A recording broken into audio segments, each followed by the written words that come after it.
Hi everyone, Carl here, and I hope you're all doing great. Today I will be building this giant stone guy. While I had built a smaller prototype of this on the Crazy Crafters livestream, I ended up doing a lot of experiments on it, which didn't quite work out, so I wanted to give it another shot at a slower pace. This is one of those projects where the result is really good for relatively low cost and effort, so it's a great beginner project. Our main material for this build will be sprue frames. Lots of sprue frames. The next key ingredient is liquid polystyrene cement. This is crucial here, and substituting for super glue will not work. Liquid poly isn't so much an adhesive as it is a solvent, and when used on some plastics, it will melt the surface of any parts in contact with it. When two parts are in contact, they bond together into a seamless piece with no glue line, which makes it perfect for carving. In small amounts, it can also be used to clean up surfaces and soften edges. I started off by cutting bits of the sprue with a pair of flippers. While I was mostly going by eye and didn't use any exact measurements, I did do my best to keep like parts close together in size, so arms and legs matched. A single piece would be enough for the upper arms and thighs, but I wanted the forearms, lower legs, body and head to be a bit chunkier. For the body, I bonded 6 pieces together to form a larger hexagonal volume.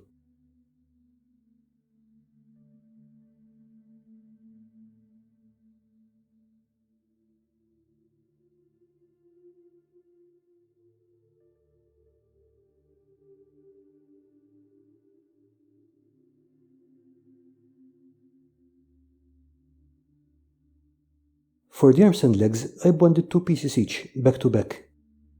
Each part has a long and short piece, so you get this kind of overhang which will form the kneecaps and the elbows. After giving the plastic cement time to set, I started carving the pieces to shape them and give them a rocky texture. For the carving, I mostly scooped the knife to create scalloped facets in the surface, but I also threw in some V-cuts here and there to give it some variety. While you're carving, you will end up with a small pile of chips and pieces. Try to store these in a sealed container. You can melt them down in liquid poly to make sprue goo, which is great for filling gaps in miniature kits. Once a piece was more or less as I wanted it, I gave it a very light coat of liquid poly. This has to be very light or it will destroy the surface otherwise, but a little bit cleans up any overcuts and softens the edges. Once it hardened, I went over it again and made another pass with the knife to add some more sharp edges. Getting the limbs on is also simple, unless you totally fail to plan like I did. If you have a fairly large contact surface, the bond will very quickly become strong enough to support the weight. If, however, you only have a teeny tiny contact surface, you're going to have to hold on to the piece till it fully bonds.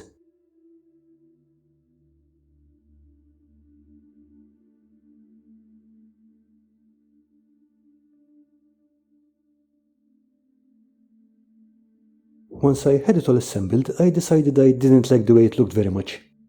The legs sticking out of the body looked weird, and the head was a bit meh. So I sliced off the head and the legs, cut down the torso and carved out a little spine and a new face before gluing everything back together. I like the new version much better and I was happy to call this part of the build done. This build is very forgiving and you don't need to worry so much about reshaping or disassembling parts. I was also able to use one of the heads I carved and discarded onto the base, so there really isn't much waste.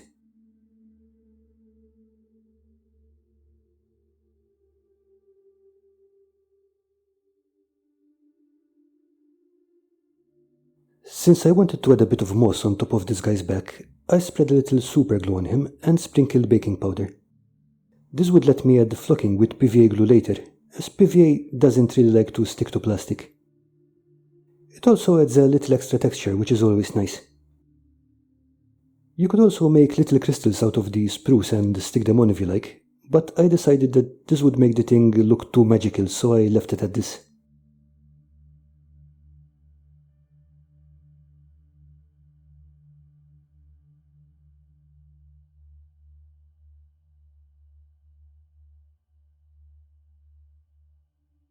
I built the base up out of layers of cork and filler. Except for the cork, this was built and painted in the exact same way as the dwarven monument I did last month, so instead of repeating everything, I will just link the video in the description if you want to see the process in more detail.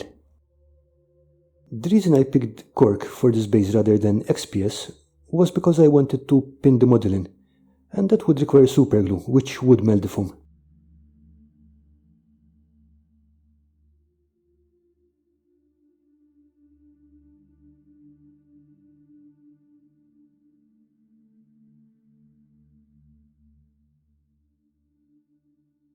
To paint up the piece, I started off with an anthracite grey spray and a white zenithal highlight.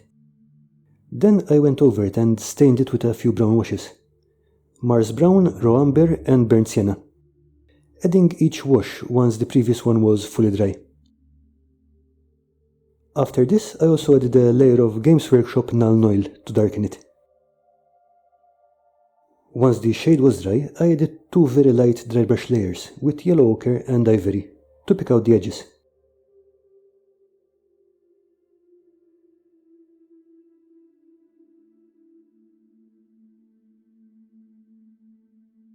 At this point, I also sprayed an acrylic sealer on the piece, as I was planning to do some work on the ice, and I would need to handle the piece more closely. The sealer protected the paint so it didn't get rubbed off on my fingers.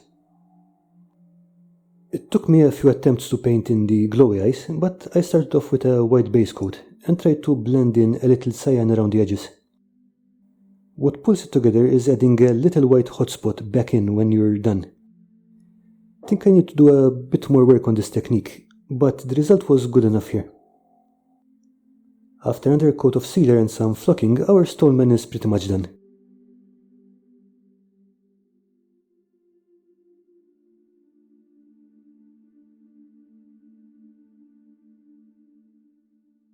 One of the most important elements in the base is the skull from a Games Workshop skeleton warrior kit.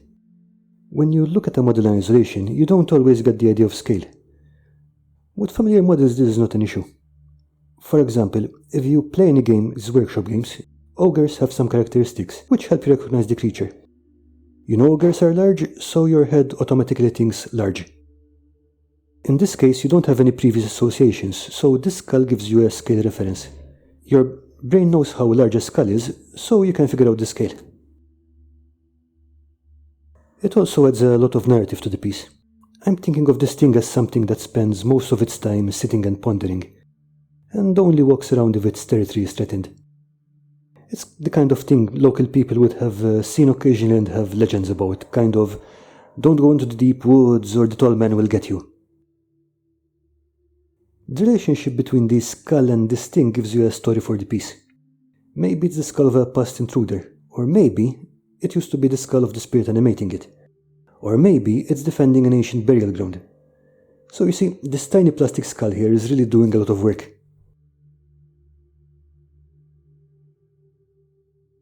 This was a useful learning project for me, and it gave me a new material to play with to create parts for other miniatures and pieces of terrain. It was also a good test piece for some painting techniques that I will definitely be using again. Thank you for taking the time to watch this video. I hope you found it useful, and if you'd like to see more content like this, please remember to hit like, subscribe and share this with your friends. Hope to catch you in the next video. In the meantime, stay safe and have a great week.